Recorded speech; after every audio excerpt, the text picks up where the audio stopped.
आजची परिस्थिती इतकी भयानक आहे शेतकऱ्यांची, तुमच्या आश्वासनावर जगू शकत नाही शेतकरी। ही प्युअर फसवणूक आहे, ही शेतकऱ्यांची गोरगरीब महाराष्ट्रातल्या जनतेची ही प्युअर फसवणूक आहे। तुम्ही आश्वासनं देताल, तुम्ही सांगणार की आम्ही शब्द देतो, आज शब्दावरती पोट भरणार नाहीये। लोकांच्या घरात लेकरांना वह्या आणि साधे पुस्तकं सुद्धा राहिलेली नाहीये। इतकी भयानक विदारक परिस्थिती शेतकऱ्याची झाली।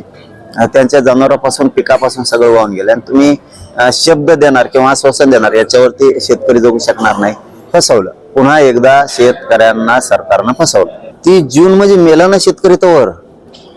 आता त्याला संकटातून शेतकऱ्यांना बाहेर काढणं गरजेचं आहे। तुम्हाला आता गरज आहे तातडीची मदतीची।